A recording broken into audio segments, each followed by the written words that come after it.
Autrefois, il y avait très peu de bacheliers et l'enseignement supérieur était surdimensionné pour pouvoir accueillir tous les bacheliers et pour qu'ils puissent étudier pour l'essentiel ce qu'ils souhaitaient. Donc, ça permettait d'accommoder tous les vœux. Et donc, comme on ne savait pas à l'avance exactement quels seraient les vœux des bacheliers… Excusez-moi, c'est un point technique. Pour éviter qu'elle se tourne pour qu'il n'y ait pas d'écran. Il faut mettre la caméra de manière à ce qu'elle puisse regarder aussi l'écran. Oui, mais ça, c'est l'installation de la salle. Non, on peut mettre la caméra aussi. Ouais, non, ça va pour nous voir ici. Non, mais mettez le truc de vous et comme ça, vous pouvez regarder. Vous tournerez le jeu, mais ce n'est pas grave. Vous tournez le jeu, ce n'est pas grave. Ah, vous voulez que je vous tourne le dos? Non, je ne sais pas, c'est pour éviter que vous ayez un temps. Oui, oui, c'est vrai. C'est vrai que ce n'est pas très pratique pour moi. Excusez-moi. C'est ça qui n'est pas. On va faire comme ça. Et c'est pas oui, c'est sportif. Voilà, tout ça qui est filmé.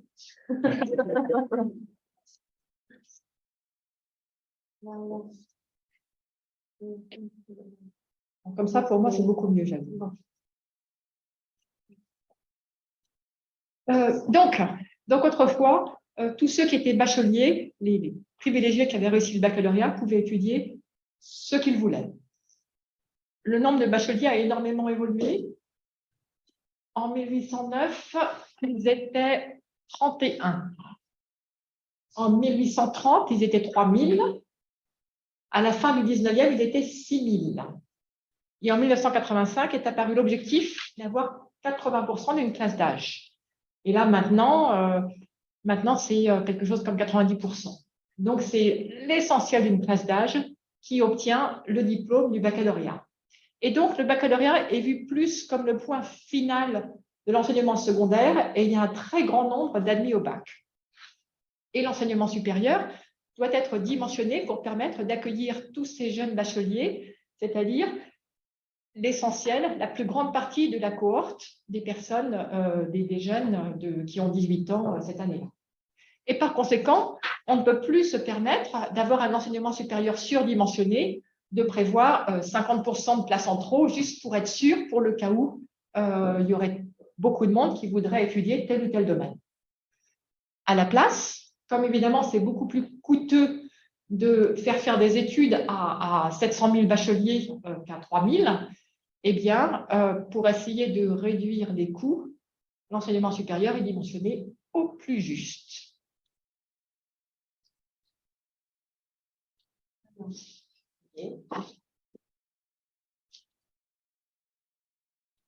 Ah oui, le curseur est sur le tri.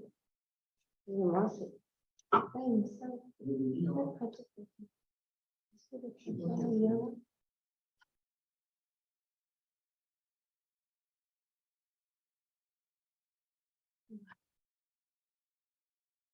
Alors, quand on a commencé les discussions sur Parcoursup, donc c'était en 2017-2018, et l'équipe a commencé, je pense, pendant l'été 2017, et moi, je les ai rejoints vers le mois de novembre 2017. La première saison de Parcoursup, c'était au printemps 2018. Et donc, il y avait une sorte d'idéal qui était que les jeunes élèves de terminale, futurs bacheliers, on ne peut pas faire un classement, un ordre total entre eux. Ils sont tous différents les uns des autres. Ils ont des aptitudes différentes, des goûts différents. Et donc, il faut des formations différentes qui correspondent à leur goût et leur capacité. Et donc, idéalement, ce qui était imaginé, c'est qu'il y ait un candidat pour chaque place proposée dans l'enseignement supérieur, une place pour chaque candidat et une adéquation parfaite entre les profils des candidats et les spécialités offertes par les formations. Avec dans l'idée que, en laissant évoluer le système par une mécanique genre Parcoursup, cela permettrait aux formations naturellement de s'adapter pour être de mieux en mieux ajustées aux désirs des candidats. Alors, combien de formations sur Parcoursup? Explosion du nombre de formations. Donc, il y a La première année, il y en avait 13 000. La deuxième année, il y en avait 14 000. L'an dernier, enfin cette année, je pense qu'il y en a près de 20 000. Près de 20 000 formations. Énormément de formations. Et des centaines de milliers de professeurs. Alors, l'un des problèmes de cet idéal d'adéquation des formations, des profils des formations au profil des candidats, c'est que l'enseignement supérieur, ce qui tient l'enseignement supérieur, c'est d'abord les professeurs. Enfin, à mon avis. Et quand on recrute les professeurs, c'est pour 30 ans. Et donc, il n'y a pas forcément d'adéquation entre les recrutements d'il y a 20 ou 30 ans et les besoins d'aujourd'hui. Les spécialités populaires maintenant et les spécialités pour lesquelles il y a des enseignants et donc de nombreuses places dans l'enseignement supérieur. D'où la nécessité d'avoir des choix. Des choix. Donc, les bacheliers font des choix et ont fait une affectation, un appariement des bacheliers aux formations.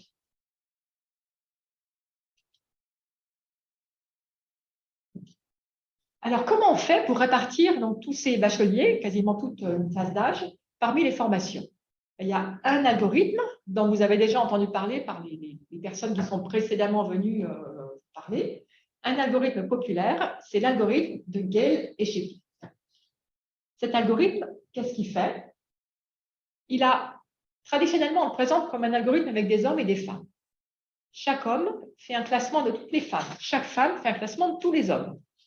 Et après, hop, on fait un appariement. Un homme, une femme, un homme, une femme, un homme, une femme. Donc maintenant, pensez homme, formation. Femme, étudiant, candidat. Et donc, vous faites donc les formations multipliées par leur capacité, le nombre de places. Donc, vous faites cet appariement et vous voulez que ce soit quelque chose qui ait des propriétés de stabilité. Stabilité. Comment définit-on la propriété de stabilité? Ce qui est plus simple, c'est de définir non pas la stabilité, mais l'instabilité. Une situation d'instabilité, c'est celle qui est sur le petit dessin là. Vous voyez, Madame Hippopotame est mariée à Monsieur Girafe et Madame Girafe est mariée à Monsieur Hippopotame. Et vous voyez ces regards. Madame Hippopotame se dit, moi je suis mariée à Monsieur Girafe, mais j'aurais préféré être avec Monsieur Hippopotame. Et Monsieur Hippopotame la regarde et se dit, moi je suis mariée avec Madame Girafe, mais j'aurais préféré être avec Madame Hippopotame. Vous comprenez bien en quoi ça crée une instabilité dans les couples. Donc ça, c'est pas souhaitable. Alors donc, ça veut dire quoi? Ça veut dire une paire. Donc, si on revient à la terminologie étudiant-formation, un étudiant d'un côté, Madame Hippopotame, une formation de l'autre, Monsieur Hippopotame, qui ne sont pas ensemble, mais qui se préfèrent mutuellement à leur partenaire dans l'appariement. Bon, donc l'instabilité dans le cadre des mariages, on comprend bien pourquoi c'est un problème. Dans le cadre des formations et des étudiants, pourquoi est-ce un problème? Imaginez, vous avez une formation et puis en septembre, il y a un étudiant qui vient vous voir qui dit « Vous savez, moi je suis pris à telle autre formation, mais en fait j'aurais mieux aimé être chez vous. Vous n'auriez pas une place pour moi ?» Et vous regardez le dossier de cet étudiant, vous vous dites « Ah oui, il a candidaté et en fait, on aurait bien aimé le prendre. On l'a classé mieux que tel autre étudiant qui est chez nous. » Alors, qu'est-ce qui va se passer? Ce qui va se passer, c'est qu'on va dire à l'étudiant, désolé, il n'y a plus de place. Mais l'année N+1, fort de cette expérience, la formation, si elle a par exemple 50 places, elle va dire à la plateforme, non, en fait, on n'a pas 50 places, on en a 35. Et elle va garder 35 places sous le coude pour les garder en réserve pour ce genre de situation. Et donc, ce qui se passe, c'est l'année 1, ça va être quelques places, puis après, ça va se développer, et petit à petit, ça va détricoter la plateforme, et au bout de quelques années, plus personne n'utilise la plateforme. Donc, la stabilité, quand il y a instabilité, la plateforme ne peut pas marcher parce que les participants ont une raison rationnelle de quitter la plateforme et de faire affaire en dehors de la plateforme. Donc, avoir une affectation stable, ça permet d'avoir un système qui, année après année, qu'un cas, tant bien que mal, année après année, il se continue. Et une fois qu'on est dedans, on n'a pas vraiment de raison impérative, comme ce cas d'instabilité, de vouloir la quitter. Voilà. Donc, on veut un algorithme qui donne un appariement où il n'y ait pas d'instabilité, un appariement qui soit stable. Et comment obtenir un appariement stable? Avec l'algorithme de Gale et Shapley, c'est l'algorithme de choix pour avoir un appariement stable. Alors, quelques diapos pour vous expliquer comment marche l'algorithme. Je pense que certainement Julien Grenier vous en a déjà parlé, mais un petit rappel. Donc, Parcoursup, c'est une plateforme d'affectation des bacheliers aux formations d'enseignement supérieur. Donc, il y a deux côtés, les bacheliers, candidats bacheliers, les élèves de terminale et les néo-bacheliers, et les formations d'enseignement supérieur. Qu'est-ce qu'il y avait avant Parcoursup? APB. Qu'est-ce qu'il y avait avant APB? Les dossiers papier. On faisait 3 choix, on envoyait au premier choix. Si on n'était pas pris, c'était envoyé au deuxième, et sinon au troisième, et puis voilà. APB était également basé sur l'algorithme de Gale et Shapley. Mais il y avait beaucoup moins d'envergure. Parcoursup a pour ambition de couvrir toutes les formations de l'enseignement supérieur en France. Donc, c'est beaucoup plus général. Alors, l'algorithme de Gale et Shapley. Il communique avec quoi? D'un côté, les candidats, qui sont en haut de la diapo. Chaque candidat a choisi les formations auxquelles il candidate et les a classées. Par exemple, le petit garçon là en haut à gauche, avec les lunettes, il a dit « Mon choix numéro 1, c'est la formation A, grand B. Numéro 2, la formation grand A. Numéro 3, la formation grand C. » À gauche, vous avez des formations. Et la formation là avec le petit lac, par exemple, elle dit en numéro 1, j'ai classé le candidat petit c, en numéro 2, le candidat petit d, et en numéro 3, le candidat petit e, et ainsi de suite. Il y a ces classes. Ça, c'est l'entrée de l'algorithme. Et qu'est-ce qu'on a en sortie? Une affectation des candidats aux formations, toi tu vas là, toi tu vas là, toi tu vas là, qui respecte les capacités des formations et qui garantit qu'il n'y ait pas d'instabilité, comme monsieur et madame hippopotame. Comment marche cet algorithme pour garantir qu'il n'y ait pas d'instabilité? On peut l'imaginer virtuellement, ce n'est pas vraiment comme ça que ça se passe, mais virtuellement, on peut l'imaginer comme se passant le matin, le midi, le soir. Le premier matin, les formations envoient des propositions. Une formation qui a 10 places, le premier jour, va envoyer une proposition aux 10 premiers de sa liste. Donc, toutes les formations font ça. Ça, c'est le matin. Le midi, chaque candidat regarde toutes les propositions qu'il a acceptées et les refuse, toutes sauf une, sa préférée parmi celles-là. Et celle-là, il l'accepte de manière temporaire, conditionnelle. Il dit « Oui, vous m'intéressez ». C'est des sortes de fiançailles. Ce n'est pas un mariage, c'est des fiançailles. Le soir, chaque formation regarde les refus qu'elle a eus et barre les noms, les propositions refusées. Donc, les refus sont définitifs, les acceptations sont temporaires. Donc, une formation, le premier jour, elle a capacité 10, elle envoie 10 propositions. Le soir, elle a comme réponse 4 oui et 6 non. Le deuxième matin, elle envoie des propositions aux 6 suivants dans sa liste. Puis ainsi de suite. Et puis un jour, peut-être, elle aura des nouvelles de l'un des candidats qui avait dit oui le jour 1, qui dit ah finalement non. Et donc, dans ces cas-là, ça lui fait une place en plus. Donc, tous les soirs, elle regarde combien de places il lui reste. Et quand est-ce que ça se termine? Quand il y a un jour qui se déroule où il ne se passe rien. Il ne se passe rien, il n'y a aucune action. Donc, dans ces cas-là, on s'arrête et on dit toutes les acceptations temporaires, les oui temporaires, conditionnels, deviennent définitifs. Et c'est ça l'appariement. Voilà, donc voilà un exemple. Un exemple, à gauche, point de vue d'une formation, capacité 4. Voilà son classement. Candidats, Artémis, Barbara, Cunégonde, Delphine, Ève, Fabienne, Geneviève, Hélène, Irène et Jacqueline. En informatique. En informatique, on n'a pas assez de femmes. Donc moi, par tous les moyens, j'essaie de rendre les femmes plus visibles. Donc, Artémise, Cunégonde, elle et Fabienne ont dit non. Barbara et Delphine ont dit oui. La capacité est 4. Elle a donc 2 places libres. Donc, le jour 5, elle va faire des propositions à Geneviève et Hélène. Point de vue des candidats. Donc, voici une candidate qui a reçu jusqu'à présent des propositions de F5 et F8. Elle a dit non à F8, oui à F5. C'est son 5e meilleur choix. Et puis, elle reçoit 2 nouvelles propositions, F2 et F7. Donc, F7, elle dit non parce que ça ne lui plaît pas.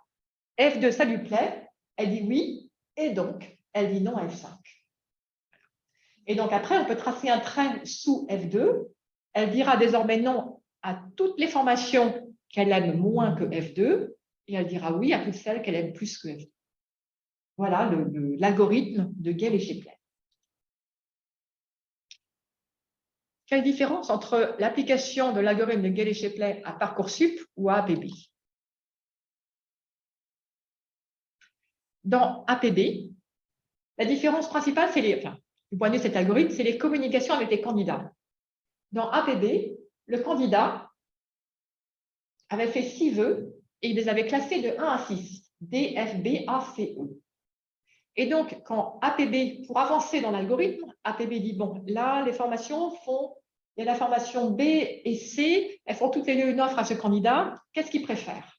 Dans APB, la plateforme va regarder cette liste et va dire, ah, ce candidat, entre B et C, il préfère B. Et donc, la réponse, c'est B. Parcoursup, il n'y a pas de liste hiérarchisée. Donc, ce qui se passe, c'est quand Parcoursup a besoin de savoir ce que le candidat préfère entre B et C, Parcoursup envoie un message à la personne en lui disant « Qu'est-ce que vous préférez, B ou C ?» Vous pouvez aller aux deux. Et là, le candidat va réfléchir et va répondre le jour même, le lendemain, le surlendemain, va dire « Entre B et C, c'est B que je préfère. » Donc, c'est une différence qui est petite du point de vue algorithmique, mais qui est importante du point de vue exécution, du point de vue de ce qui se passe dans la vie des candidats et des formations. Parce que dans le cas où on va consulter une liste, le candidat, il est obligé de faire sa hiérarchisation à l'avance, avant qu'on commence l'exécution. Mais une fois que cette hiérarchisation est faite, ça se fait en une fraction de seconde. Poser cette question, avoir la réponse, sans consulter le candidat. Donc, ce qu'on peut faire, c'est le jour où on démarre APB, on dit on veut exécuter l'algorithme de Gale-Shapley, et le lendemain, on a l'affectation stable de Gale-Shapley. Alors qu'avec Parcoursup, le candidat n'est pas obligé de donner ses préférences à l'avance, on lui demande le plus tard possible, seulement au moment où on en a besoin. Le problème, c'est que, au lieu que la réponse soit instantanée, que ce soit une fraction de seconde, ça se mesure en jours. Et donc, le temps total pris par l'algorithme, ça se mesure non pas en 1 heure, mais en les jours deviennent des semaines, qui deviennent des mois. Donc, ça prend beaucoup plus longtemps. Donc, c'est vraiment 2 choix opposés. L'un des choix, le choix APB, c'était demander la hiérarchisation totale avant de commencer l'algorithme, à tout le monde. Et donc, les candidats doivent exprimer leurs préférences avant d'avoir des offres. Ils doivent se dire, si j'avais eu une offre de tel ou tel endroit, qu'est-ce que je préférerais? Donc, tout ça, c'est virtuel. Et on leur demande ça avant que ça commence, le plus tôt possible. Parcoursup, c'est le contraire, c'est le plus tard possible. On ne leur demande rien sur leurs préférences jusqu'au moment où c'est indispensable pour continuer. Et là, on leur demande juste le minimum d'informations pour continuer. Donc, voilà deux extrêmes de mode d'exécution de Gale-Shapley. C'est l'aspect temporel. Bon. Alors, à l'époque, on s'est posé plein de questions sur combien de temps ça prendrait. En particulier, je vous ai dit, Gale-Shapley, l'algorithme se termine un jour où il ne se passe rien. Mais là, la première année, la définition de la terminaison de l'algorithme, c'était, on n'attendait pas qu'il ne se passe plus rien. La définition de la terminaison, c'était le 5 septembre. Fin décidé par le calendrier parce qu'on est obligé à la rentrée d'avoir une affectation. Un problème d'APB, c'est que, paraît-il, avant, il y avait une autocensure de certains candidats. qui ne se jugeaient pas capables d'être acceptés à telle formation, donc ils n'osaient pas la mettre ou la mettre en premier, alors qu'avec Parcoursup, ils peuvent avoir l'heureuse surprise d'avoir une proposition, et là, d'un seul coup, ils se rendent compte qu'en fait, c'était ça qu'ils voulaient, même s'ils n'osaient pas se l'avouer. Donc, c'était l'une des raisons qui semblait peut-être raisonnable pour essayer de faire ce choix de mode d'exécution. Alors, donc, il y a le calendrier qui est essentiel dans Parcoursup. Il y a plein de contraintes dans tous les sens. Il y a le bac, il y a les formations toutes différentes, à chacune ses habitudes de calendrier.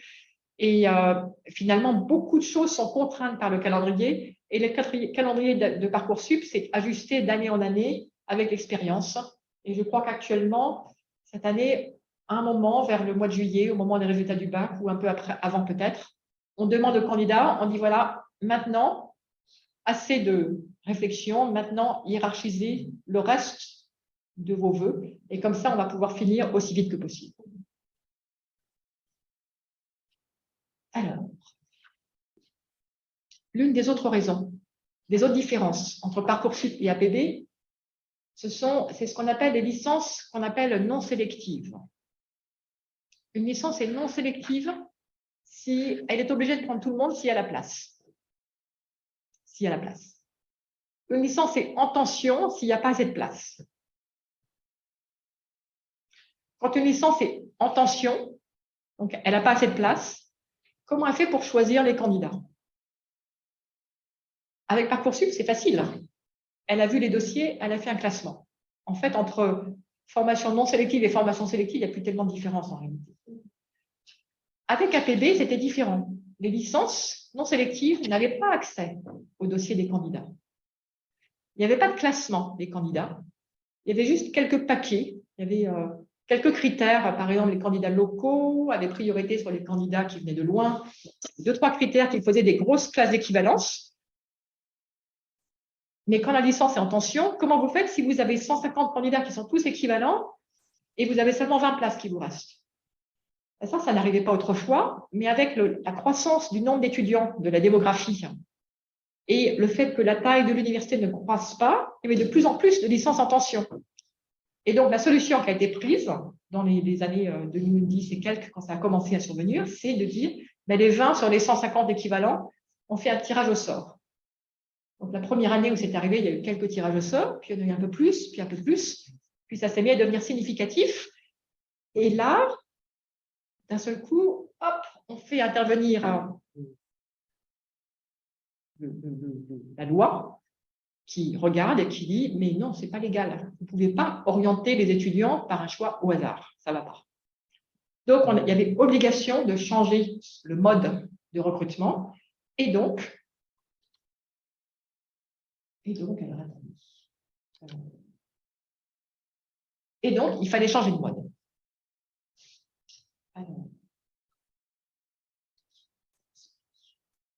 Donc, la solution de Parcoursup, c'est les licences ont accès au dossier et classent les candidats. Avec ce problème que ça fait... La notion de non sélectif devient assez hypothétique, parce que si vous avez une licence qui a 150 places, qui descend typiquement jusqu'au 1500e dans sa liste pour prendre un candidat, qui a 5000 candidats, et le 5000e, il a beau avoir été classé, il se retrouve classé 5000e, il n'a pour ainsi dire aucune chance d'être pris. Alors, on ne peut pas lui dire, pour vous, vous êtes 5000e et vous n'allez jamais rentrer. Parce que, on ne sait jamais. Imaginez que les 4999 personnes qui le précèdent meurent de la peste. Ou du Covid. Et bien voilà, il aura une place. Donc, il n'y a pas de moyen de démontrer mathématiquement qu'il ne pourra pas être pris. Mais on sait qu'en pratique, il ne va pas être pris. Mais imaginez qu'on s'engage sur ce terrain miné, qu'on dise, vous savez, on pense que vous n'allez pas être pris. On vous dit, vous feriez mieux d'aller chercher ailleurs, vous n'allez pas être pris. Si on fait ça pour toutes les licences en tension, il y en a une où on va se tromper, ou peut-être 2. Et il suffit qu'on fasse 2 ou 3 erreurs. Après, ça se sait, et après, la confiance disparaît. Donc, le problème de ces algorithmes public sur ce genre d'enjeu, c'est que l'erreur est interdite. Donc, s'il y a quelque chose qui est très probable, on va dire 5 millième, très probablement, vous n'allez pas être pris, on ne peut pas se permettre de faire une erreur, même si elle est très rare. Voilà. Alors, il n'y aurait pas ce problème s'il y avait une vraie adéquation, mais donc ce problème, les licences en tension, ça va exister tant qu'il y aura une inadéquation entre les intérêts des bacheliers et ce qui est offert comme formation. Par exemple, les formations en tension, traditionnellement, c'est droit, psychologie, STAPS, et puis certains BTS. Il me semble que c'est ça l'essentiel des formations pour lesquelles il n'y a pas assez de place par rapport à ce que veulent les candidats. Mais alors, imaginez que vous prenez un professeur d'université en... C'est prof de quoi déjà? En sciences de l'information et de la communication, et vous lui dites, bon, vous, l'an prochain, vous allez être prof de STAPS. Ça ne marche pas.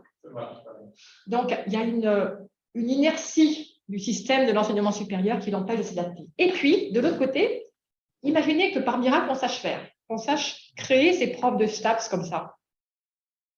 Ben, à la fin, il y a ce diplôme. Puis après, il y a le marché du travail. Et le marché du travail, il ne veut pas forcément avoir autant de STAPS.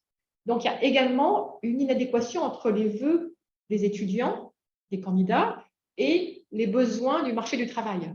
Donc, comment on fait pour réconcilier tout ça? En fait, ça semble quasiment insoluble. Et donc, il y aura forcément des formations en tension. Et donc, on est forcément obligé de faire des choix. Et donc, c'est ça qui nous amène de manière quasi inéluctable à un algorithme de type Gale-Shapley. Alors, une petite nouveauté de Parcoursup, c'est les taux de boursiers. Est-ce qu'on vous en a parlé dans soit Jérôme, soit Julien? Un peu. Non, mais... Allez, je vous en redis quelques mots, parce que c'est une de nos petites contributions.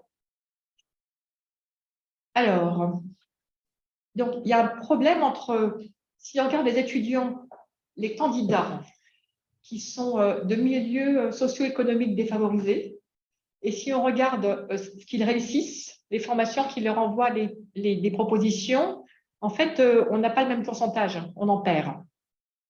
S'il y a, il n'y en a pas suffisamment, pour ainsi dire, hein, qui reçoivent des propositions. Alors, que faire pour ça? Que faire pour améliorer ça? L'une des décisions, des innovations de Parcoursup, ça a été d'imposer qu'on donne un petit boost, un petit avantage aux boursiers. Alors, boursiers, comment? Les étudiants défavorisés, il faut une définition formelle pour pouvoir le faire algorithmiquement. Donc, on dit les gens qui ont une bourse d'enseignement secondaire, titulaire d'une bourse d'enseignement secondaire, c'est ça un boursier. Donc, ceux-là, on veut leur donner un petit boost, un petit avantage pour qu'ils aient plus de propositions.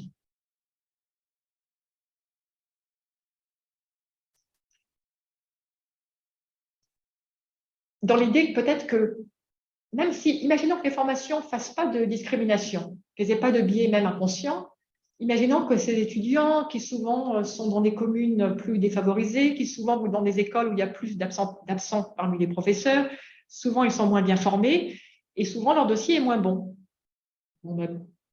Malgré le fait qu'il soit moins bon, au ministère, décision de politique publique, on veut quand même que certains d'entre eux puissent avoir accès à une formation parce que pour la société en général, c'est mieux d'arriver à former des étudiants dans un spectre plus large, socio-économique plus large.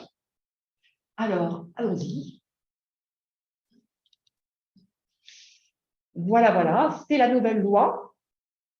La loi dit: l'autorité académique fixe un pourcentage minimal de bacheliers retenus bénéficiaires d'une bourse nationale de lycée. Exemple. Donc, l'autorité académique, c'est-à-dire le recteur de l'académie. Le recteur dit, pour telle formation, il faut au moins 25% de boursiers. Ça veut dire quoi? Ça veut dire, alors, après réflexion, c'est un peu ambigu, mais finalement, on s'est dit que ça devait vouloir dire, l'esprit de cette loi, c'était que parmi toutes les propositions faites par la formation, il y en a au moins 25%, au moins un quart, qui doivent être faites à des candidats boursiers. Autant que possible, hein, sauf s'il n'y a plus de boursiers dans la liste. Et comment on fait ça? Comment on adapte l'algorithme de Gale-Shapley avec les classements donnés par les formations, par les candidats, pour arriver à garantir ce 25%? Et la solution, elle est très simple. On oublie l'algorithme de Gale-Shapley et on fait ce travail en amont. En amont, c'est-à-dire entre le moment où la formation fait remonter le classement des dossiers à Parcoursup et le moment où Parcoursup commence à faire l'algorithme de Gale-Shapley. Donc, à cet endroit-là, on insère une modification du classement. Quelle est cette modification?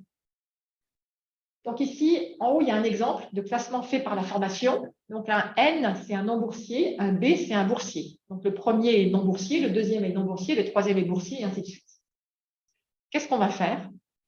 On va faire remonter quelques boursiers dans le classement au minimum, le minimum possible, de façon à garantir qu'après, s'il y a 12 candidats qui reçoivent une proposition, sur les 12, il y aura au moins 3 boursiers. S'il y a 10 candidats, enfin s'il y a 9 candidats, s'il y a 8 candidats qui reçoivent une proposition, sur les 8, il y aura au moins 2 boursiers. Et puis, ainsi de suite. Il y en a toujours au moins un quart. C'est-à-dire que, par exemple, le premier B, on le fait remonter pour qu'il soit numéro 1. Comme ça, s'il n'y a que 2 propositions qui sont faites, ben sur les 2, il y en aura une faite à un boursier. Donc, on respecte bien le au moins 25%. Dans les 5 premiers, il faut qu'il y en ait au moins 2. Dans les 9 premiers, au moins 3. Dans les 13 premiers, au moins 4, et ainsi de suite. Donc, on fait remonter les boursiers en modifiant le classement le moins possible de façon à garantir ce 25%. Alors, du point de vue algorithmique, c'est trivial. Hein. C'est un petit algorithme glouton. Quels sont les avantages de cette solution? D'abord, c'est modulaire. C'est-à-dire, peu importe ce qu'on fait après, c'est juste, on fait cette modification avant l'exécution de l'algorithme. Donc, même si l'algorithme est Gale-Shapley et s'il y a des choses sophistiquées qui sont faites dedans, ce n'est pas grave. Il est simple. Donc, les gens, les citoyens, les personnes concernées par Parcoursup peuvent le comprendre, si elles s'en donnent la peine. Un autre avantage, c'est que comme c'est fait une fois pour toutes, eh bien, dans Parcoursup, l'une des idées de Parcoursup était de donner le maximum d'informations aux candidats pour leur permettre de savoir où ils en étaient. Et en particulier, quand un candidat n'était pas pris à une formation, on lui donnait son rang sur la liste d'attente pour qu'il puisse voir, on lui donne son rang pour qu'il puisse voir comment ça évolue de jour en jour. Dans l'idée que plus d'informations, c'est toujours mieux. C'est une idée très d'algorithmicien. C'est pas forcément, on n'a pas consulté les psychologues. Hein, bon. Et donc, le candidat, il connaît son rang sur la liste d'attente. Et là, comme le classement ne change plus après qu'on ait fait ses remontées, après, il est fixe tout le long de l'exécution, eh ben, on peut dire aujourd'hui, vous êtes 100e, demain 80e, après-demain 70e, etc. Voilà. Et puis aussi, c'est flexible. C'est-à-dire que si on veut faire plus de propositions à des boursiers pour pouvoir en admettre plus, il suffit d'augmenter le taux. Si le taux est de 0%, donc on a une garantie de 0% de boursiers, ça veut dire qu'on n'a aucune garantie. Donc, si on applique cet algorithme avec le taux de 0%, ça veut dire on prend le classement donné par la formation à Parcoursup et on n'y touche pas. Il reste inchangé.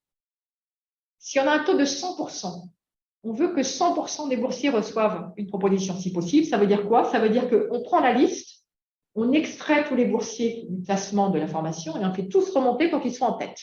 Voilà. Tous les boursiers sont classés avant tous les non-boursiers. Et sinon, à l'intérieur de chaque catégorie, le classement de la formation est respecté. Et donc, le taux de boursier, c'est un curseur qu'on peut ajuster, augmenter ou diminuer d'année en année, de manière à avoir un ajustement qui fait un avantage pour les boursiers plus ou moins grand selon ce qu'on observe. Donc, la première année, il a été fixé à, grosso modo, par défaut, c'était on regarde parmi les candidats. Donc, si vous avez 10% des candidats qui sont boursiers, on met à 12%, un tout petit peu plus. Donc, c'était juste le taux qu'on attendrait s'il n'y avait pas de changement entre l'entrée et la sortie, plus 1 ou 2%. Et puis après, les années suivantes, ça a pu être augmenté selon ce qu'on avait observé sur le résultat de l'année précédente. Donc, c'est assez, du point de vue algorithmique, on était content parce qu'on trouvait ça assez simple et élégant et ça donnait beaucoup de flexibilité. Alors, en général. Donc, il y aurait d'autres aspects dont je pourrais vous parler, mais je m'arrête là pour la partie technique. Et je voudrais vous dire un petit peu plus sur le positionnement de l'algorithme. Donc, au départ, vous avez la loi. Et à la fin, vous avez la plateforme qui exécute un programme. Et donc, l'algorithme, il est intermédiaire entre la loi et le code. Il traduit la loi dans un langage très formel, déterministe, qui permet ensuite d'écrire un code compréhensible par la machine. Alors, il y a un dicton, c'est la loi qui fait le code et non pas le code qui fait la loi. C'est la loi qui fait le code, ce n'est pas le code qui fait la loi. Autrement dit, on pourrait imaginer, les juristes, ils font leur loi, ils la donnent au cabinet ministériel. Le cabinet fait son algorithme, il le donne à l'endroit qui fait la mise en œuvre, qui écrive le programme, et puis c'est terminé. En fait, ce n'est pas tout à fait comme ça. Il faut quand même un dialogue avec des allers-retours. Pourquoi? Parce que sinon, la loi, le législateur n'est pas forcément au courant des possibilités et surtout des impossibilités algorithmiques. Et s'il n'y a pas de dialogue, il risque de poser des contraintes qui sont ingérables. Donc, il faut qu'une loi soit applicable en pratique. Et donc, il faut que ça respecte les nécessités d'un problème algorithmique. Voilà. Donc, on avait un exemple de ça, mais je vais sauter. Alors, quand on dit l'algorithme applique la loi, ce qui est bien, c'est que équité. Donc, dans mon titre, j'avais le mot équité. Mais on va dire l'équité, nous, ça ne nous concerne pas. On ne fait qu'appliquer la loi. C'est le législateur qui est responsable de l'équité. C'est facile, hein? Facile. Mais quand même, pour que tout se passe bien, il y avait quelques principes qu'on a essayé du milieu informatique, qu'on a essayé de pousser, de transmettre une certaine culture du milieu de la recherche en informatique et algorithmique, qu'on a essayé de pousser, promouvoir au ministère. Par exemple, publication de l'algorithme avant la mise en service de Parcoursup. Donc, Parcoursup, la première année, je crois que c'était le 23 mai 2018 qu'il y a eu les premières propositions qui ont été faites. L'algorithme a été publié le 23 mai 2018. Donc, le jour du... Et de notre point de vue, à nous, les informaticiens, les chercheurs, on trouvait ça très tard, qu'il n'y ait pas de temps à l'avance pour s'approprier la méthode avant l'utilisation. Mais en réalité, du point de vue légal, je crois qu'ils avaient jusqu'à 6 mois après les débuts pour publier. Et donc, Parcoursup a eu droit à des félicitations de la Cour des comptes de ce point de vue, parce que c'est un rare exemple où la publication a été faite avant la date limite légale. On a fait un effort pédagogique. Donc, nous, on était très contents de nous, de la façon dont on écrivait les choses, c'était très simple de notre point de vue. On avait des exemples, des tests. En réalité, quand j'ai relu ça un an après, je me suis rendu compte que c'était très simple pour quelqu'un qui aurait fait une licence d'informatique. Quand même. Bon. Et puis, on a essayé de mettre quelques bonnes pratiques de programmation, en particulier des spécifications. C'est-à-dire, en réalité, les gens se fichent de la façon dont ça marche. Ce qui les intéresse, c'est le résultat et c'est certaines propriétés d'équité. Par exemple, si moi, je suis classée 50e dans une formation et si vous, vous êtes classé 60e, ben, je veux recevoir une offre avant vous. Ce ne serait pas juste que vous ayez une offre et pas moi. Donc ça, c'est une propriété qui est vraie pour l'algorithme de Gal-Shapley. On l'écrit, on la démontre, on la met dans le code. On la met en dur. Il y a un petit bout du code, une petite fonction qui vérifie que si quelqu'un reçoit une offre, ben, tous ceux qui étaient classés avant, effectivement, ont déjà reçu une offre. de cette formation. Alors, quand mon collègue Hugo Gimbert m'a dit « on va faire ça », moi je lui ai dit « mais à quoi ça sert puisqu'on a démontré que c'était vrai cette propriété ?» Il m'a dit « mais non, tu ne comprends pas. Ça fait partie des bonnes pratiques de la programmation quand on veut un logiciel qui dure. Pourquoi ? Parce que dans 5 ou 10 ans, nous, ça fera longtemps qu'on a quitté Parcoursup, il y a quelqu'un qui va arriver avec une idée géniale d'une amélioration de Parcoursup, qui va faire cette amélioration, et en la faisant, il va détruire cette propriété, sans qu'on s'en rende compte. Et donc, le fait de l'avoir codé dans le programme, ça permet d'avoir là, il va essayer d'exécuter, et là, il y aura un avertissement disant « attention, là, cette propriété n'est plus vérifiée ». Et donc, ça donne une pérennité à ces propriétés. Donc voilà, le genre de choses qu'on a essayé de promouvoir dans un esprit de transparence et de simplicité. Mais encore une fois, nous, on était contents. Quand on était en plein dedans, on avait l'impression que c'était simple et transparent, mais en fait, ça n'a pas été l'expérience du grand public. Voilà. Alors, dans les quelques dernières minutes, je voudrais parler de ce qui a fait un gros changement dans Parcoursup, c'est que les candidats, avant, avec APB, c'était le même algorithme, mais c'était une boîte noire. Les gens, ils candidataient, et puis hop, on leur disait, voilà, vous avez telle possibilité. Ils ne savaient pas comment ça s'était fait. Avec Parcoursup, jour après jour, ils voient ce qui se passe. Et donc, ils ont une compréhension partielle de la façon dont se déroule l'algorithme. Et donc, ce dont tout le monde s'est rendu compte d'un seul coup, c'est que le point clé qui détermine le résultat, s'ils sont pris ou pas, c'est le classement des dossiers par les formations. Et donc, avant, sous APB, toutes les formations sélectives, ça faisait longtemps qu'elles classaient les candidats dans la plus grande opacité et personne ne réclamait rien. Avec Parcoursup, d'un seul coup, on s'est rendu compte que c'était ça qui était le point clé.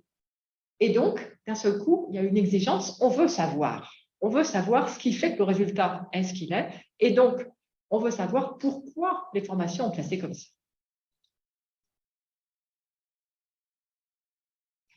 Alors, là, il y a une difficulté. Il y a une difficulté parce que quand on veut savoir quelque chose du genre une moyenne pondérée, quels sont les coefficients, est-ce qu'il vaut mieux que je prenne telle spécialité ou telle autre, ça va compter pour combien, j'ai une semaine là pour réviser, comment il faut que je me concentre entre les différentes matières.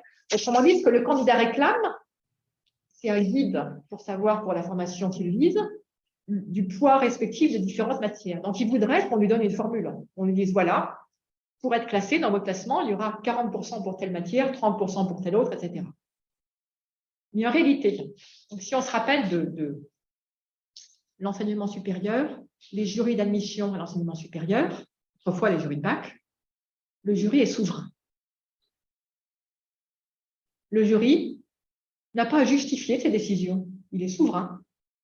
Pourquoi il classe, pourquoi il prend telle personne et pas telle autre? Parce que c'est comme ça, le jury a décidé dans sa grande sagesse, il a regardé les dossiers et voilà. Donc ça, c'est la tradition. C'est la tradition, donc la tradition, c'est on regarde chaque étudiant en particulier et on décide avec le discernement des commissions de l'enseignement supérieur. Puis après, il y a la réalité, des formations avec 5000 candidats, on reçoit un fichier Excel avec plein des notes dans tous les sens. Et donc, dans la réalité, ce qui se passe, c'est une combinaison des deux. C'est en partie tenir compte des notes et puis en partie regarder les dossiers. Et les étudiants voudraient savoir à l'avance ce qui se passe.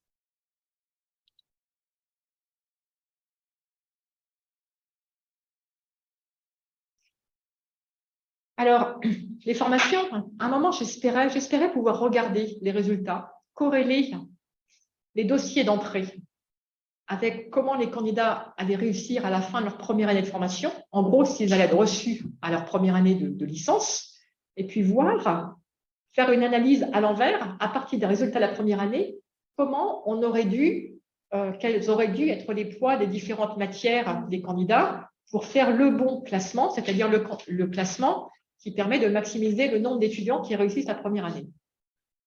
En fait, ça ne marche pas du tout. Ça ne marche pas du tout parce que à l'échelle d'une formation, il y a trop de diversité dans les candidats. Et puis, en plus, au fil des années, avec la réforme Blanquer et tout ça, l'inflation des notes, il y a de moins en moins d'informations. En fait, les formations d'enseignement supérieur qui font les classements des dossiers ont beaucoup de mal. Il y a à savoir comment évaluer les dossiers, c'est-à-dire comment évaluer les chances qu'un candidat réussisse à la fin de sa première année de licence. En plus, il y a des problèmes de paradoxe, de discrimination ou pas discrimination. Il y a le fait que si vous avez une population qui est minoritaire, donc si vous regardez les données du passé pour essayer d'estimer ses chances de réussir, une population minoritaire, on a moins d'informations du passé, donc l'estimation est moins précise, donc il y a plus de risques qu'on se trompe. Donc si on essaie juste de dire, on va choisir l'algorithme qui permet de choisir les candidats qui ont le plus de chances de réussir à la fin de leur première année, eh bien, on va choisir les candidats de profil majoritaire et on va laisser tomber les profils minoritaires. Et ça, c'est de la discrimination qui est une conséquence structurelle de ce critère qui, à la base, ne contient pas d'aspect discriminatoire. Bon. Donc, ça oblige à prendre des risques avec les étudiants de profil minoritaire.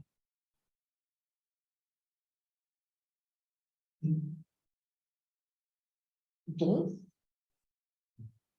Alors, donc, les algorithmes locaux, c'est la grande question actuellement. L'une des difficultés de Parcoursup, c'est donc que nous avons quasiment 20 000 formations. Les capacités des formations, elles varient jusqu'à plusieurs milliers et il y en a qui n'ont que 4 places. Donc, ça change totalement les profils et donc, avoir des critères nationaux qu'on impose à toutes les formations, c'est pas possible. C'est forcément non pertinent. C'est forcément absurde pour certaines formations. Donc, c'est très difficile d'imposer des critères pour toutes les formations. Voilà.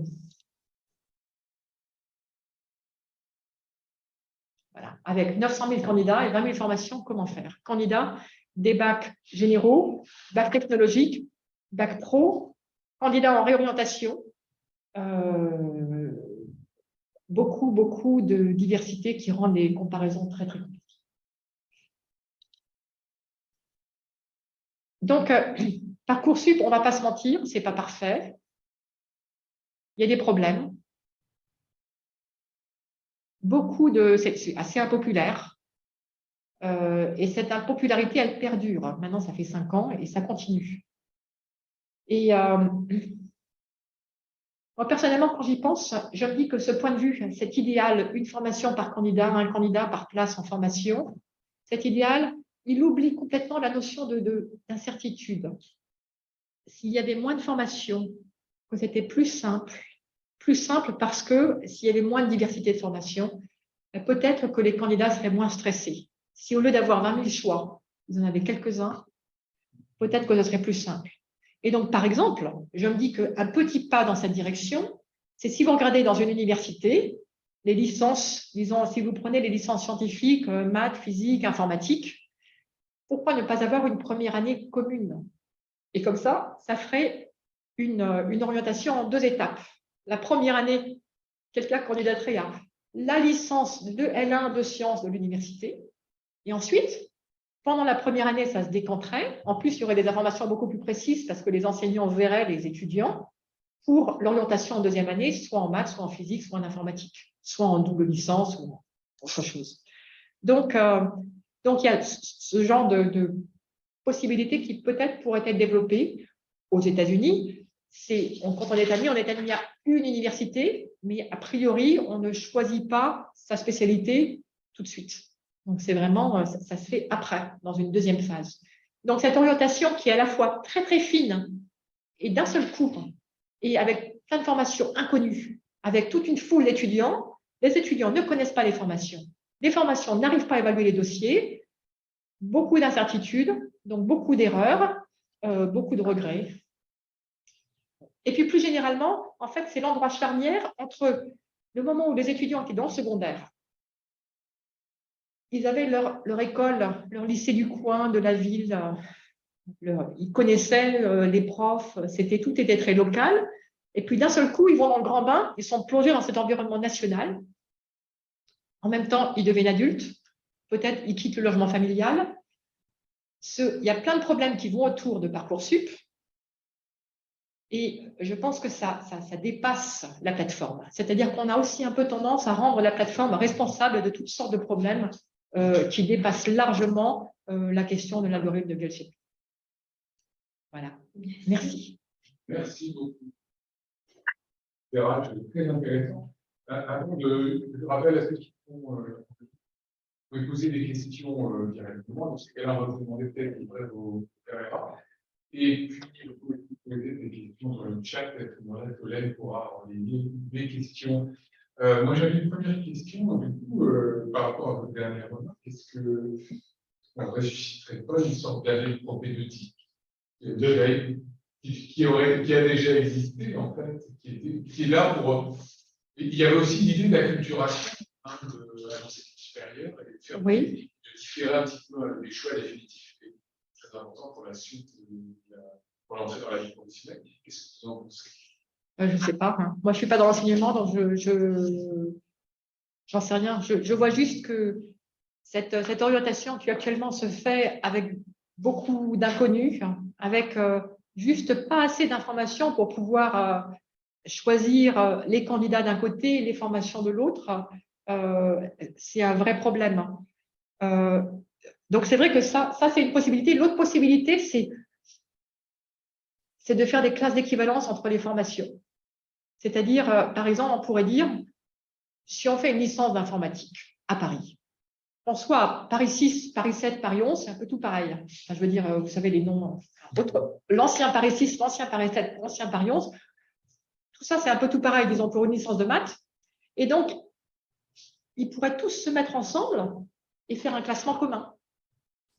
Et ce serait, ou alors, vous savez, en médecine, pour la préparation en médecine, les 10 lieux de préparation, ils font un classement commun et en fait, ils font au premier, deuxième, troisième, etc.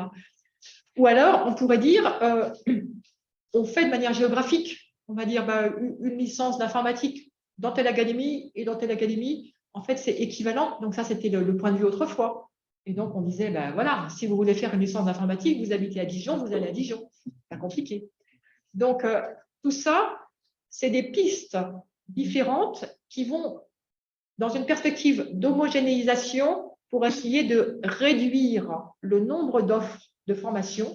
C'est vraiment le contraire de l'idéal de diversification. Peut-être la diversification, c'était très beau comme idéal, mais quand on arrive à 20 000, c'est pas raisonnable. Donc, peut-être qu'il faudrait envisager une forme de regroupement, soit propédeutique, soit géographique, soit autre, pour arriver à ce que le grand bain soit un petit peu moins profond. Est-ce qu'il n'y a pas quand même une différence? Parce que tous êtes d'accord, par exemple, vous prenez les licences informatiques sur Paris. Oui. Chacune va vouloir un étudiant. Mais non. C'est pas comme ça qu'on raisonne. C'est pas comme ça qu'on raisonne. Non, en licence d'informatique, ce qu'on veut, c'est des étudiants qui puissent réussir la première année, c'est tout. Et on est en bonne intelligence avec l'université d'à côté, on n'est absolument pas en concurrence. Nous, on est tous, c'est le service public, quoi. On travaille la main dans la main parce qu'on est tous des universités publiques, travaillant pour le ministère de l'Enseignement supérieur et de la Recherche, pour la formation de ces jeunes, et on collabore. Alors justement, comment est-ce qu'on traite le secteur privé qui tend à prendre de plus en plus de place dans notre système? Dans Parcoursup. Je ne sais pas. Ils y sont ou pas? Ils y sont, oui, ils y sont. Oui, ils y sont, mais... On a deux questions. D'abord, Julie Bouchard et ensuite Béatrice Drodelange. Est-ce que Julie peut allumer sa caméra? Voilà. J'ai allumé ma caméra et j'ai même ouvert mon micro. Merci beaucoup pour cette présentation très claire et très intéressante. Et en vous écoutant, et du point de vue dont vous parlez, celui des algorithmiciens et algorithmiciennes, est-ce que il y a consensus et quelles sont les controverses ou les questions à l'intérieur de la communauté scientifique qui est la vôtre dans la construction, la production de ce type d'algorithme? Par exemple, est-ce que l'algorithme de départ aurait pu être un autre et a-t-il été questionné, etc. Alors, l'algorithme de Gale et Shapley, il fait quasiment consensus. Il se répand de plus en plus. Il a vraiment des belles propriétés. Il n'est pas complètement adapté parce que ce que j'ai dit tout à l'heure, c'était un peu un raccourci. J'ai dit, si les étudiants mettent leurs préférences sur une liste, le lendemain, on a l'affectation optimale. En fait, ce n'est pas vrai. Parce que le lendemain, on a une affectation et après, il y a des étudiants qui disent « Oh, j'ai mon 5e choix. En fait, je ne veux pas y aller. Je vais faire autre chose l'an prochain. Je vais à l'étranger. Je vais travailler. Je ne veux pas. » Donc, ils sortent du système et ça libère une place. Et donc, ça relance l'algorithme. Le bac, il reste quand même des étudiants qui échouent au bac. Ça existe. Ces étudiants-là, s'ils avaient une place sur Parcoursup, en fait, ils ne peuvent pas s'ils ne sont pas pris au bac, s'ils n'ont pas le bac. Et donc, ça libère des places. Et donc, théoriquement, on avait un ensemble d'étudiants, un ensemble de formations, on fait l'algorithme et c'est fini. Mais dans la réalité, l'ensemble d'étudiants, il n'est pas fixe, il n'est pas fixé une fois pour toutes. Il y a une évaporation de la population étudiante qui fait que l'algorithme n'est jamais fini. Même si on avait toutes les préférences, on est obligé à chaque fois qu'il y a un étudiant qui décède, entre guillemets, enfin, qui quitte le système pour une raison ou pour une autre, ça relance l'algorithme, il y a une cascade de propositions. Et donc, de toute façon, la notion de la solution optimale, quand le nombre d'étudiants évolue au fil du temps, c'est pas net. Donc, en fait, ça, c'est un vrai problème d'inadéquation entre le modèle théorique et la réalité. Et donc ça, c'est un sujet de discussion. Et c'est un sujet de discussion qui se mélange avec la question du calendrier, de la hiérarchisation des vœux, etc. Tout ça, ça va ensemble, en fait. Et donc, là-dessus, on a tous des opinions différentes. Parce qu'il y a aussi l'élément de l'impact psychologique, l'anxiété, etc. Et là-dessus, chacun y va de son petit discours, de sa petite opinion, en fonction de son expérience personnelle. Mais nous, on n'a pas on n'y connaît rien, en fait. Julie, vous aviez… Merci. D'accord. Julie, c'est bon. Non, j'ai pas d'autres questions. Merci. Alors, Béatrice. Oui, bonjour. Vous avez évoqué le cas des boursiers et comment l'algorithme traitait cette question. Et je me demande, puisque vous avez évoqué les licences, alors en tension ou pas, et il me semble qu'il y a un critère du secteur géographique. Et je voulais savoir justement comment l'algorithme s'accommode de ce critère-là, à quel moment est-ce que c'est traité, etc. Alors, pareil. C'est-à-dire, autrefois, sous APB, dans les licences, tous les candidats locaux étaient classés devant tous les candidats non locaux. Et d'ailleurs, c'était injuste parce qu'à Paris, il y a beaucoup plus de places en université par rapport à la population des jeunes de 18 ans que dans 93, par exemple. Donc, en fait, il y avait une injustice en nombre de places potentielles par étudiant dont on ne parlait pas beaucoup. Et donc, avec Parcoursup, on s'est dit, on peut faire des trucs, on va en profiter pour introduire un petit taux, accepter quelques étudiants qui viennent de l'extérieur. Et donc, de même qu'il y a un taux, un quota en fait, on n'a pas appelé ça quota parce qu'on avait peur que ça donne des boutons aux gens, mais c'est un quota. Bon, donc il y avait un taux de boursiers, on a dit, on va faire aussi un taux maximum d'extérieur. Donc, au lieu de dire, on met tous les locaux avant tous les extérieurs, on va dire, on autorise, par exemple, 10% d'extérieur. Donc, ça veut dire, pareil, on modifie le classement pour que dans les 100 premiers, il puisse y avoir jusqu'à 10 extérieurs. Dans les 200 premiers, qu'il puisse y avoir jusqu'à 200 extérieurs, etc. Et donc, ça a été implémenté dans l'algorithme de Parcoursup. Et le taux, pareil, il est fixé par le rectorat. Et en fait, ça a donné lieu à tellement de protestations la première année, parce que d'un seul coup, les gens se sont rendus compte de ce qui se passait, que la deuxième année ou la troisième année, je ne sais plus, toute l'Île-de-France a été transformée en un seul secteur. Ce qui a essentiellement réglé le problème, parce que le problème des locaux et non locaux, en fait, était un problème d'Île-de-France. Mais pas que, me semble-t-il, puisque, par exemple, une formation, une licence qui n'est pas proposée dans l'académie du candidat, Oui. le candidat est considéré, me semble-t-il, comme local ailleurs. Et Exact. bon, pour avoir été confrontée à cette situation, Oui. moi, j'habite Clermont-Ferrand, et, et la candidate en question était considérée comme locale aussi bien à Lille qu'à Montpellier. Et je me suis demandé ce que devenait ce critère, en fait, dans ce cas de figure-là. Oui, il y avait plein de cas particuliers pour les cas des licences qui ne sont pas, ça avait un nom, ça. Les formations qui sont pas offertes partout, quoi. Donc pas offertes dans toutes les académies. Donc à ce moment-là, on considère qu'elles sont à portée nationale et donc que tous les candidats sont locaux. Effectivement, il me semble que j'imagine que ça perdure, ça. Ouais. Merci. Je vous en prie. Donc là, ça enlève du coup complètement le critère géographique. Complètement. L'égalité, d'accord. On a une dans le Question chat. de Gérard Marquier. Est-ce que vous voulez prendre directement la parole ou est-ce que je lis la demande? Ah ben, Euh, il n'y a pas de caméra. Ah si, ben, Ouais. Bonjour, Bonjour. je me suis posé la question. En fait, j'avais une question sur les critères pour le classement des candidatures par les formations. Donc, on a parlé des notes. Moi, je voulais évoquer, c'est les critères sociaux, médico-sociaux. Est-ce que l'absentéisme, alors c'est à deux niveaux, donc déjà, est-ce que l'absentéisme est pris en compte dans les dossiers de candidature et le classement par les formations? Et si oui, quelle prise en compte des élèves, des jeunes qui sont concernés par des longues maladies, des accidents et qui ont des absentéismes de longue durée? Oh. Alors d'abord, les classements faits par les formations, le jury qui fait ce classement, il est souverain. Donc chaque formation décide. Après, ça, donc moi je connais un petit peu ce qui se passe dans mon université, Paris 7, Paris Diderot, Paris IT, en informatique. Et on ne m'a pas parlé de ce genre de choses, mais je sais que les cas particuliers, ils les regardent vraiment un par un. Donc, je suis certaine qu'ils tiendraient compte de ça. Et donc, vraiment, ils prendraient le point de vue, est-ce que ce candidat, si on le prend, il a une chance de réussir sa première année? C'est vraiment ça le critère majeur. Et donc, on tiendrait compte de ça. Nos enseignants font un travail énorme pour regarder les dossiers, pour essayer de faire un classement qui ait un sens autant que possible. Voilà, c'est tout ce que je peux vous dire. Hein.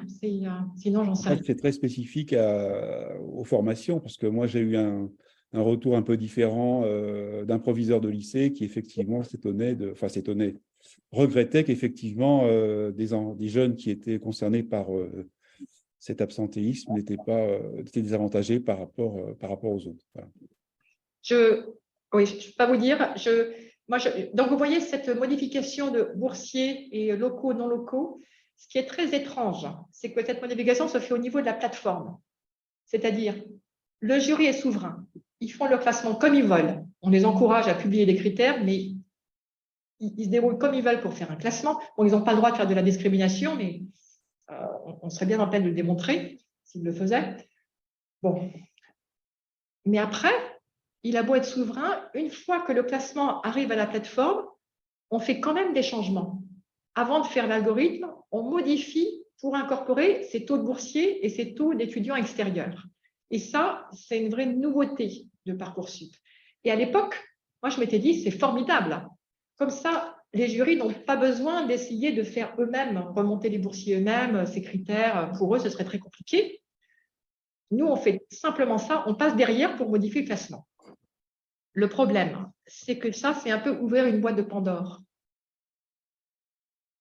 Ça autorise au niveau de la plateforme une modification du classement qui va modifier le résultat final d'une affectation. Et alors le risque, c'est qu'un jour dans l'avenir,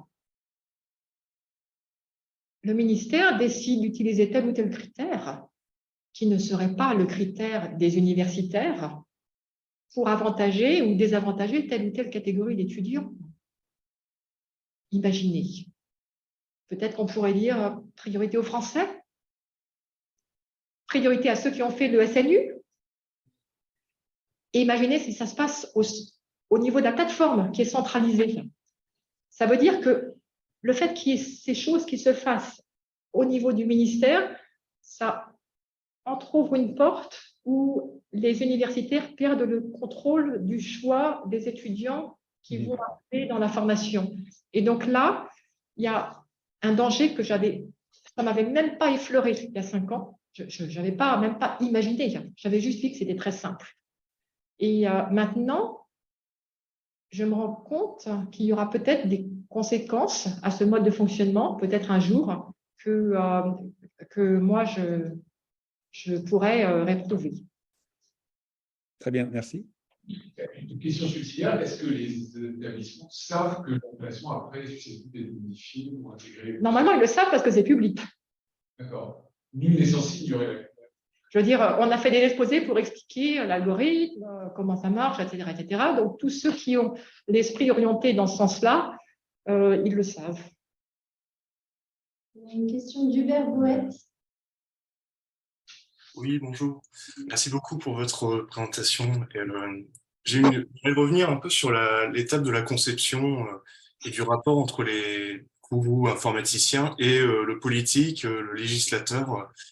Comment ça s'est passé? Est-ce que justement cette crainte que le code finisse par faire loi est partagée par les acteurs politiques? Et est-ce que du coup ils vous cadrent particulièrement?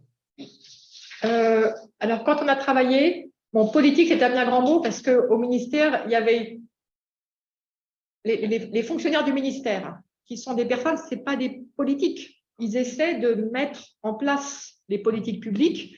Et donc, c'est des gens qui sont très impressionnants, moi j'ai trouvé, qui travaillent beaucoup, qui comprennent vite, qui font les choses, vraiment, c'est des gens formidables. Et donc, les politiques, on est très peu en contact avec eux. Nous, quand on a travaillé sur Parcoursup, le politique avec lequel on était en contact, c'était le directeur de cabinet.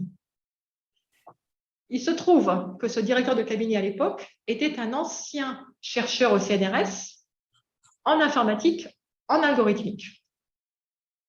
Donc, en fait, c'est grâce à ça qu'on a pu participer. Sinon, on n'aurait jamais pu franchir la barrière culturelle entre l'enseignement supérieur et la mise en place des politiques publiques. D'accord. Merci. Est-ce qu'il y aurait d'autres questions?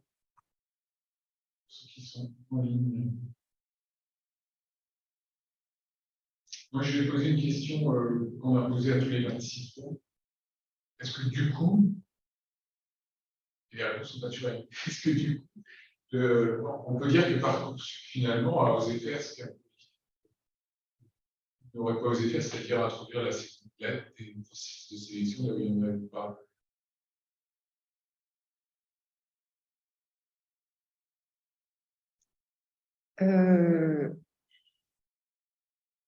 Je pense que introduire un processus de sélection là où il n'y en avait pas, de toute façon, ça allait arriver. Parce qu'il n'y a pas assez d'argent pour surdimensionner l'enseignement supérieur. Donc, il y a des formations en tension. Donc, il y a trop de personnes qui veulent faire telle formation par rapport au nombre de places. Donc, il faut choisir. Et comme le choix par tirage au sort était considéré comme illégal, donc on est obligé d'avoir des critères de choix. Donc, c'est une sélection. Alors là, c'est une sélection par le jury, mais de toute façon, c'est mathématique, quoi. Par la démographie, le nombre de candidats et leurs préférences, il allait forcément y avoir une façon de faire des sélections. Alors, on aurait pu aussi dire, en fait, on ne regarde pas les dossiers, mais on met des frais d'inscription et on prend ceux qui arrivent à payer. Ce serait une façon de faire, ce serait une autre forme. Ou alors, on pourrait dire, mais en fait, on demande des lettres de recommandation et puis on prend les enfants des gens qu'on connaît. C'est une autre façon de faire. Bon, je ne sais pas quoi d'autre vous pourriez imaginer, mais moi, je trouve que confier à des enseignants de la formation la responsabilité de regarder les dossiers et de classer, c'est pas si mal. Mais pour reprendre l'exemple de tout à l'heure, est-ce que le fait de classer un candidat potentiellement au 5 millième, est-ce que c'est une façon de sélectionner, mais sans l'assumer complètement. Alors oui, c'est vrai. C'est vrai que classer comme 5 millième, c'est une façon de le rejeter sans l'assumer. Pas le prendre sans assumer de le dire. C'est vrai. Là, Là, c'est très compliqué de ne pas avoir le droit de dire vous n'avez aucune chance, de même pas pouvoir, c'est même pas vrai mathématiquement, c'est vrai de manière probabiliste. Donc, ça, c'est compliqué et on n'a pas trouvé de bonne solution. On n'a pas trouvé de bonne solution pour ça. Je sais que le système en Israël, quand les gens candidatent pour les écoles avant le service militaire, ils ont des petits drapeaux rouge, gris, vert. Rouge, vous ne serez probablement pas pris. Vert, vous serez probablement pris. Gris, on ne sait pas. Mais c'est plus homogène. C'est plus facile quand c'est homogène. Parcoursup, c'est tellement hétérogène qu'on ne sait pas faire ce genre de choses. On espérait mettre ça en place et j'ai pas l'impression qu'il y a trop de variations d'une année sur l'autre. Donc, il y a beaucoup d'incertitudes, beaucoup d'imprévisibilité.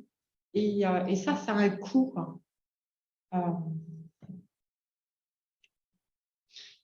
Autre question, je me dis, la toute fin du processus, Oui. pour l'affectation in fine, je crois que c'est fin août, c'est même tard, ceux qui n'ont rien, qui se retrouvent, et ça défraie la chronique, il en reste plusieurs milliers sur le carreau, etc.